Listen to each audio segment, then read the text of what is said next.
Welcome to another episode of Placement Diaries. Today we have Archit Patil with us. So Archit, can you please introduce yourself? Hi everyone, so I'm Archit and I just passed out from NSIT as a part of the batch of 2020 and I majored in computer science. And in college, I definitely say that college is the best period of your life for sure. And something about myself, during college days, I had been active in many societies, and I'd say that is one of the best parts of college. But since Nishant has asked me to focus on the tech side of things there, I've done a couple of internships prior to joining full time at Zomato, where I'm working in the menu service team at the moment. I have done an internship with the Cybercrime division of Gurgaon Police, and additionally, I had also worked at Samsung Research and Development Institute, Bangalore. So where have you interned? And how was your internship experience? So I'll start off from sequentially. So I did not intern anywhere after my first year because, and that is a suggestion that I'll also mention to the others, that this is a time where you build upon your own skills rather than go do an intern because you want to or because you want that certificate on your CV. However, after my second year of college, I interned with the Gurgaon Police in their cybercrime division. And this is where I got to do very interesting stuff at a very large magnitude. This is something that I did with Devansh Jain Naval, I think, who has already been interviewed. And the two of us, we built an app that was used to predict crimes across, let's say, any given locality at any given time, which was actually picked up by the Gurgaon police for actual usage. And we were working on that for quite a bit. And after that, our college commitments got a little bit too hectic to continue. But that was a very enriching experience that I had. Followed by that, I got an on-campus internship at Samsung Research and Development, Bangalore. I interned there in the summer of 2019, and I was a part of the visual intelligence group. In that, I was a part of the gaming and advanced graphics team. I know it sounds very, very cool. I was on the part of the non-cool part. I was a part of the non-cool division, the advanced graphics. It is still cool, but then still, it was a very interesting experience because of the fact how Samsung operates.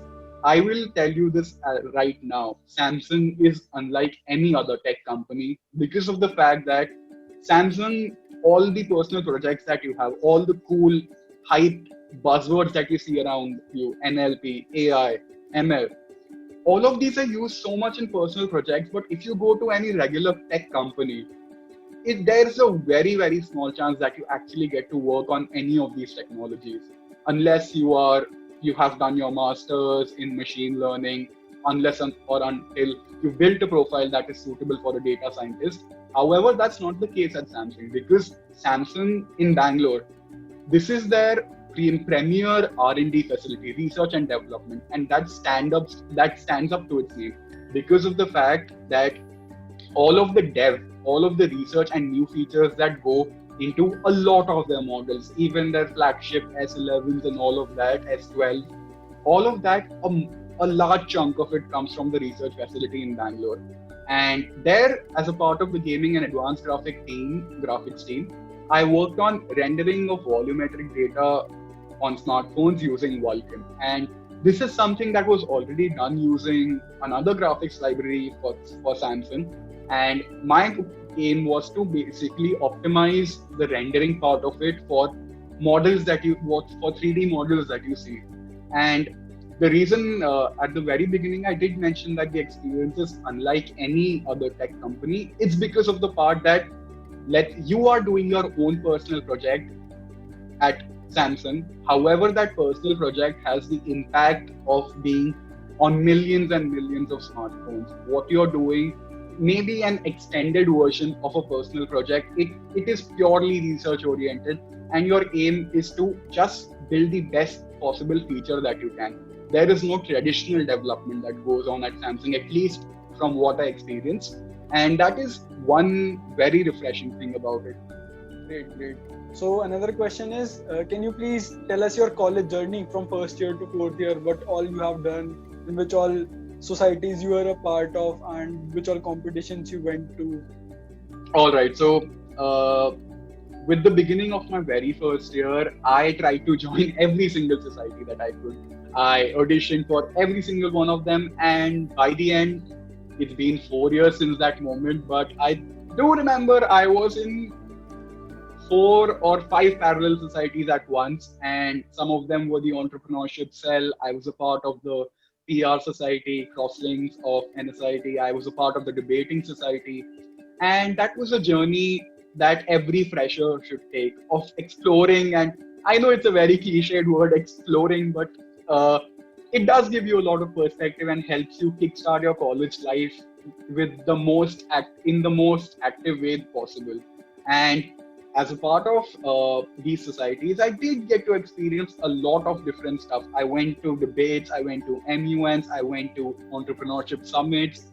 I was a part of a society that published regular newsletters. I conducted events. I conducted events which involved hosting foreign universities.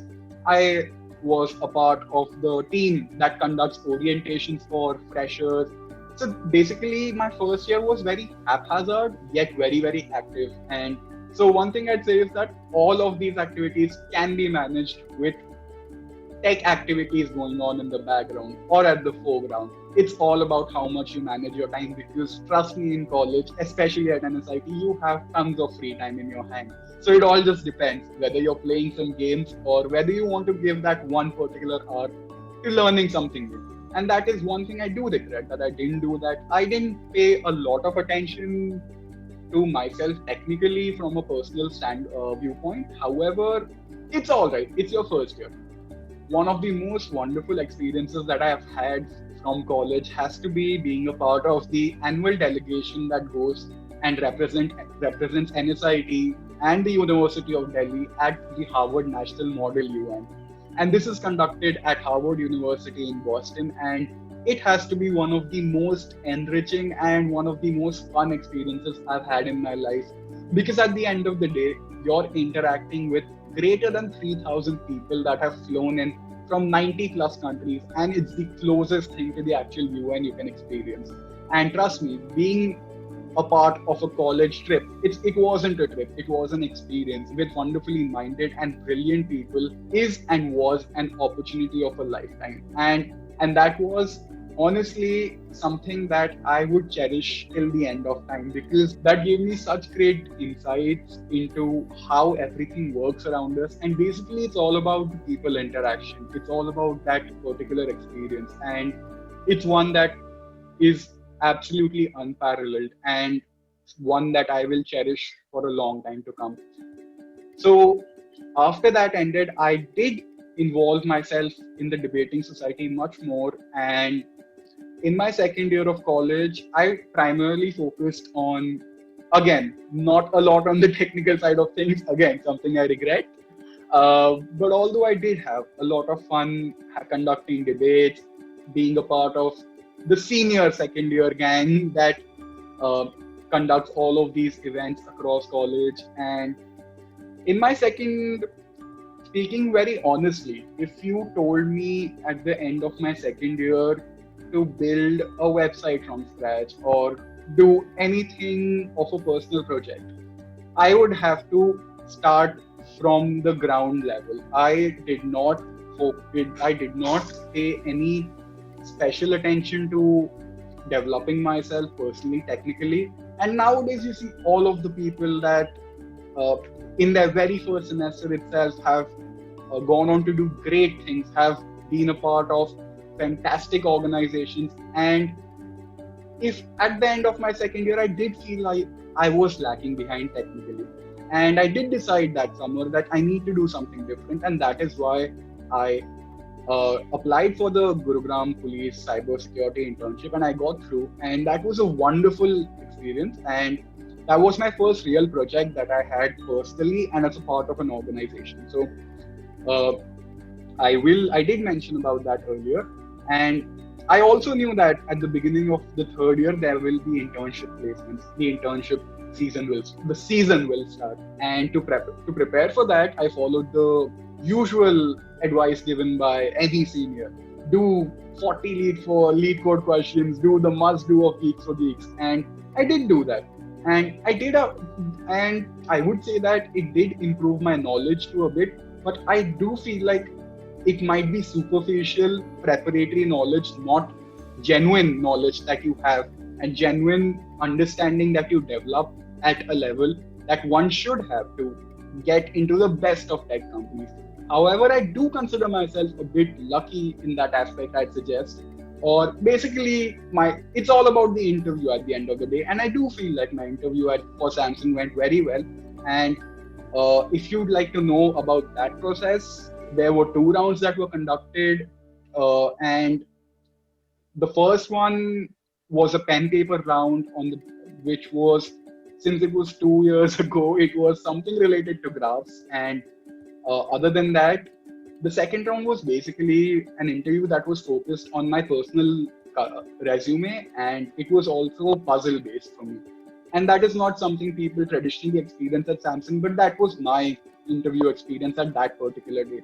So even though I may not know segment trees at the end of the day, or building or writing complex data structures from scratch, I did know that if asked puzzles or any logical questions at the end of the day, I was pretty confident that I could go that extra step and make it. And I think that is one aspect that people do undermine of the entire interviewing process, that you need to build up on your logical abilities. You need to know more than if you are asked to invert a binary tree. If you are, let's say, asked to solve a real world problem, then you can't just apply the invert a binary tree logic to that problem. You need to understand when what is to be used, and for that you need to build your logical skills, and that can only be done through a process when you are actively building everything around yourself, not only from a technical point of view, but indulging yourself in activities that might not have that much of a relevance. Yeah, so what I basically mean by that is, it's all right if you pay a little attention to puzzles. It's all right if you build that extra logical, intuitive ability for yourself. And reading tech articles, how companies are solving problems, all of these are also very important for how you build your thought process during an interview. Again, it might be stated by hundreds of people that you should always explain your thought process while solving a question. However, if you don't have the base to make that thought process, how will you do that? You can't just keep explaining every single line of code that you write unless and until you know what kind of approach is suitable for which problem. So that is the entire point that I'd like to convey, is that you need to know when to apply what to which problem. And that is one thing that I did feel like I was very good at that point. And that brings me to my internship at Samsung, and I have already gone through that. And so that brings me to my 3rd year of college, which involved primarily, the highlight was being an intern at Samsung. I did not receive a pre-placement offer from Samsung, and that is a story that does deserve a little bit of attention, because of the fact that at the end of the day, Samsung has a very different pre-placement offer process, and it's not tough. Trust me, it is not that tough. And at the end of the day, you just can have a bad day during any important interview that you're giving. It just can happen that you had a bad day of giving that test that they conduct, and it's all right. It's all right not to kick yourself over for that particular fact, because it's natural. It's human tendency to not always succeed at things. However, now that I did not receive the pre-placement offer and I'm smiling, it's because it sort of was a blessing in disguise, because all of the Samsung joinings were pushed by 6 months. And it did turn out to be a blessing in disguise, because of the fact that all Samsung R&D joinings were pushed by 7 months to January of 2021. And I started working at Zomato in June of 2020. And that is something that I consider myself lucky to be a part of. That brings me to my 4th year, the year of placement. So this comes to your 4th year. How did you prepare for your placements, and what all extra activities did you do in your 4th year? Yeah, so fourth year supposed to be the most enjoyable, the most fun, the most meaningful and significant year of college was scrapped off half because of coronavirus. However, the first part of the fourth year was very, very eventful and very meaningful and definitely significant. And it started off with the placement season. Season again. Sorry for the cliche. It brings us to the placement season that we have. So this time around, I had more insights as to how not to superficially just do DSA questions and sit for interviews, but I did have a greater understanding of how we should approach these particular companies and the tech interviews that we have. I know I had a greater insight as to what to focus on, where I was weak, and this is very important to analyze by any person. You can take up hundreds of resources and try doing all of them. However, if you don't self-analyze and realize that, okay, fine, I'm weak in questions that involve dynamic programming, or let's say I'm weak in graphs, I do not have the same level of confidence in that particular aspect, then that's something that you need to understand. So for me, I did feel very, very comfortable with graph-based questions, and I did consider that anything that involved more or less arrays or strings or generic questions like that, that we have, entries, I did feel like these are something that you need to explore through maybe contests or maybe picking these up through lead code. I would definitely suggest lead code over Geeks for Geeks for preparation, because it does give you a sort of a structured way of going about things. That hierarchy of division of questions is very, very good personally. People might suggest some other sources, but I do suggest lead code.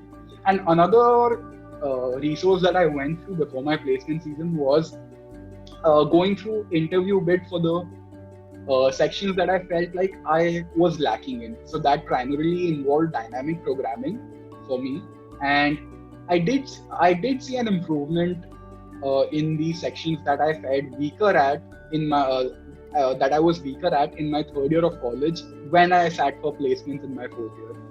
And regarding where I got selected, I got through Zomato, and I am a software development engineer there.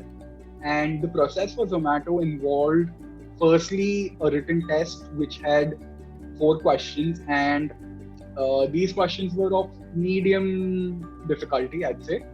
And they weren't very, very tough if you had your basics clear, and even if you had done, let's say, even 50 questions across domains that you, again, all of these claims that I'm making, it differs person to person.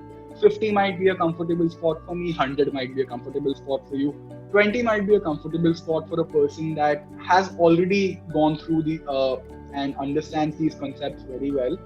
And yeah, after the initial written test, there were about 20 people that were shortlisted for interviews, and I did. So the interviewing process at Zomato is very, very different. And if anyone's who's seeing this wants to know more about it, I will definitely say it is much more about culture fit rather than having a technical ability at the scale of 100 out of 100. Even if you have the technical ability at, let's say, 60 out of 100 or 65 out of 100, yet you are a good culture fit that the interviewers identify. So one major aspect about interviewing at Zomato that might not be the case with other tech companies is the aspect of being a culture fit. And what exactly do we mean by a culture fit? It means that if I would, let's say, interview you potentially in the future, I would take into account that would I want to share 8 hours, 9 hours, or however many hours I do work in a day with this person? Do we share the same ideals that we have? Do we see ourselves working towards a common goal? Would I enjoy being with this person for a majority of my day? That is one aspect that Zomato takes very, very seriously. And that is why, even if, let's say, your technical skills are 70 out of 100, however, you're good at problem solving, you're good at communicating how you would go through problems, and you have a good attitude. That is one thing that is very important at Zomato. My first round of interview was taken by the Chief Technical Officer of Zomato, Gunjan sir, And I would say that it was one of the most different interviews I've experienced because of the fact that I wasn't asked the typical questions of inverting a tree, going, building a segment tree, doing sorting or any of that. But I had a very, very clear conversation regarding real life problems with him. I was asked puzzles, I was asked real life problems that they encountered at Zomato. And all he wanted to know from my side is how I would approach those problems and basically how well I thought through them. So that is one interview that I really, really enjoyed. And my second interview had a large emphasis on graphs, and it wasn't your usual graphs. Find how many steps it would take to do this or that. It was about a real life payment problem that they do face at Zomato, that they solved at Zomato, which was regarding currencies and how they are managed in a database. And that is something that involved the real life usage of graphs to your logical thinking, to your chain of thought. And that is something, again, let's say even if you do not know the most complex things about graphs, however your technical background on them is clear, what they are looking for is to you to apply that knowledge and take it to the problem that they're giving to you. Because what is a problem that software engineers solve in their day-to-day life? They take a problem, they assess firstly how you're going to do it best, and that is the assessment part is definitely the most important of solving any software engineering problem. And that is primarily what my second interview consisted of. And after that, I was given a full-time offer from Zomato. Yeah. So that concluded my second round of interview. And some people did have a third round of interview, which was primarily the HR round. And I did not have that. So again, that just brings up to the fact that the culture fit may be identified earlier, or it may be needed to be confirmed in an additional interview. However, that was a very smooth process that I faced, and that concluded my placement season. Post that, in my fourth year, what I primarily focused on in my fourth year after that for quite a while was enjoying every single moment that I had. I was the Director General of the Debating Society of our college. I was the president of the PR and Student Relations Society that we have, Crosslinks, and that did give me a lot of exposure to management, to further honing my abilities in other domains. And that was primarily what was going on until coronavirus happened. And that is something that I will always hate coronavirus for, is that it took away the entire 8th semester of my college, and we never got to experience any of the other things. And I would definitely suggest that this is something that people don't focus on that much, but whenever you've gotten the offer from a company, you know that, yes, I'm going to join at this particular time, at this particular date. What people don't realize is that there are certain technical skills that one definitely should have before joining any tech company. And even if you don't know any of this, it will be fine, because at the end of the day, you will go through scratch and learn them again. However, it does give you a distinct or a slight advantage if you know exactly that, okay, fine, this is something which is relevant, which I haven't explored at all in my college. And even if these might be very basic things, these are some of the things that one should definitely know. So some of them would definitely be the usage of Git. This is something that every single person should know.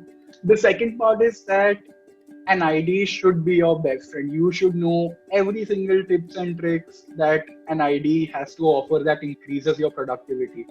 This is something that you would spend time on unnecessarily and adjusting to the process. However, if you're very, very clear on this, and this doesn't need any special setup, all it needs is your code editor of preference. It might be VS Code, it might be IntelliJ, it might be anything. But if you are very comfortable on one particular ID, it does improve your productivity exponentially. And there are many other things, but I think Nishant can cover them later on. And I think that concludes my fourth year of college. Cool. So currently you are working at Zomato, right? So how's the work culture and your work experience? Which team you are a part of and other things about Zomato?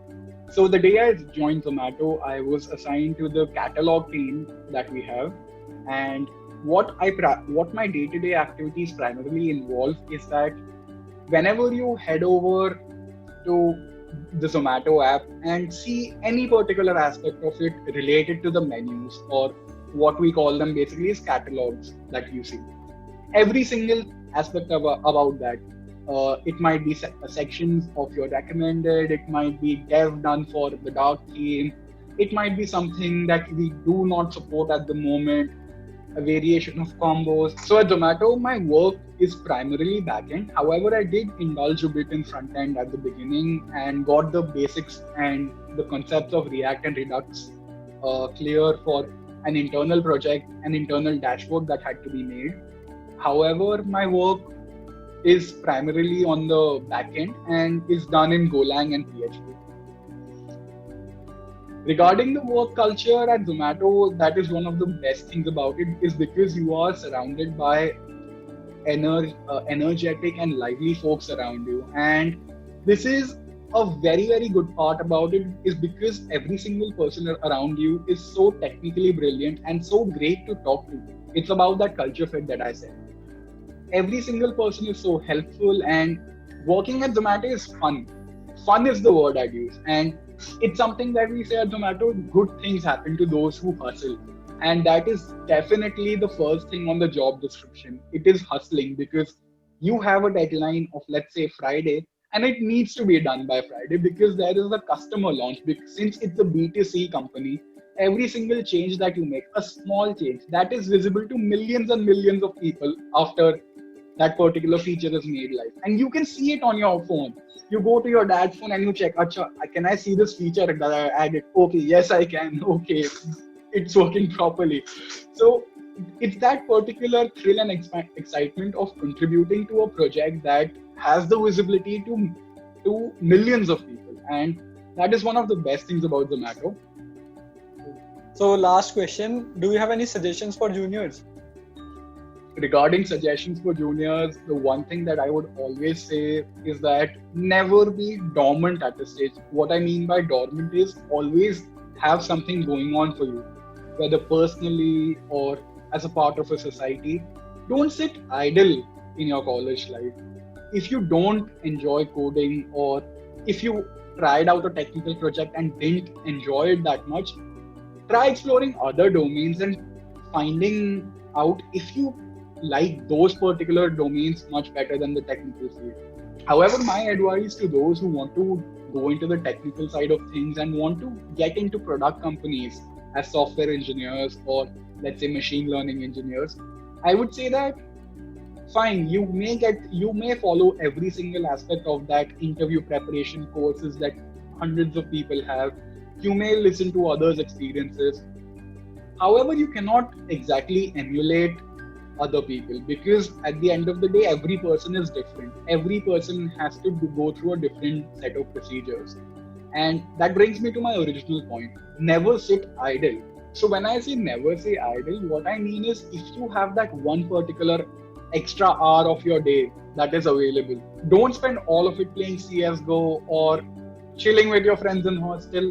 I am not saying don't do that. I'm saying that even with all of that, even if you put 30 minutes of your day into improving yourself technically on a personal level, even if you put 30 minutes, 45 minutes, and this is something that you don't need to bargain for. There are 24 hours in a day, and the key to maximizing the productivity of your college life is time management.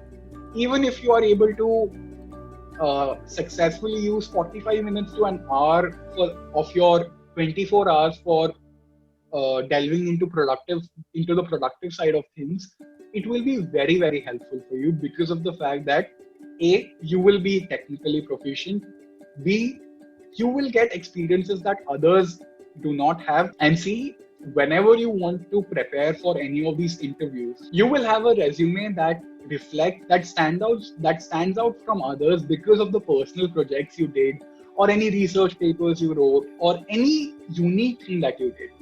It's because what matters at the end of the day is you stand out from the others. So always remember when you're interviewing that more than the fact that you need the company definitely needs you more. That is all I'd like to say. So it was really nice talking to you. Thank you very much for taking out some time. All right. Thank you so much, Nishant. Hope this venture goes on well for you and all the very best. And and in case anyone who's seeing this has any questions about Zomato or its work culture or wants a referral and want to basically apply to an opening that you see, you can always reach out to me on LinkedIn. I'll definitely get in touch with you.